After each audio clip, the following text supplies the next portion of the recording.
This is a story of a political decision by the Government of Canada that resulted in a ruthless land grab. On March 2, 1972, the federal and Ontario governments jointly announced plans for a second Toronto International Airport and the new town of Cedarwood in Pickering Township. Then came an avalanche of protests from everywhere. In October, expropriation notices went out. People lost land that had been in the family for generations. Others took the money and ran. Others held their ground and fought. The battle lasted 3.5 years. People or planes used every weapon in their arsenal, from leak reports to legal briefs to street theater.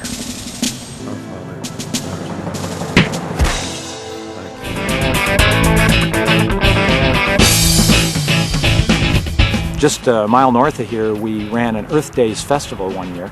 We had just an incredible gathering and a lot of positive energy to try to will this airport to kind of see some common sense and stop their blind, full-ahead progress at the cost of intellect.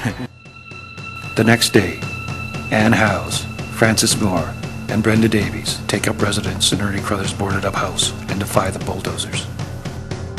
I didn't know those women well, but they had fantastic energy and spirit. And I think that symbolically that was one of the big stands. Within an hour of the announcement, the padlock gates to the site are opened by security guards, and anti-airport campaigners drive through from all directions, honking horns. That evening, 200 POP troops squeeze into 2 rooms in the farmhouse to cheer on their conquering general, Dr. Charles Godfrey. 3 years, 7 months, and 25 days after they began the fight, POP members have a victory party. Oh, we had a great party that night. We had a goddamn good time. Even if we lost, which we didn't, even if we lost, we still would have counted a great adventure, and that's the way we looked at it. Essentially got canceled, but we did get expropriated. We're standing on federal land now. They own this property, and the bureaucrats are still there saying, well, we'll get that airport in yet. For the next 20 years, Transport Canada continued to quietly plan an airport. In July 1998, a small article appeared in the Toronto Star announcing the federal government's intention to declare the Pickering lands as an airport site. It was met with immediate opposition. We are The sheer size of the rally caught them off guard. When we showed up with the placards and stuff, assembled across the street at the Hub Plaza and marched across.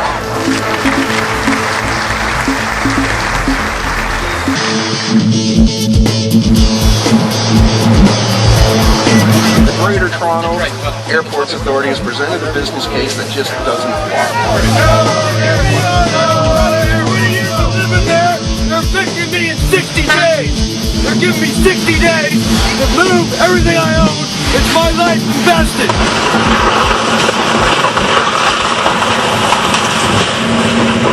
We found out that there's nothing deadly or toxic about the situations that they're in, and a lot of these situations are frankly fabricated. If they're not fabricated, then somebody made egregious errors to come to the conclusions that they did.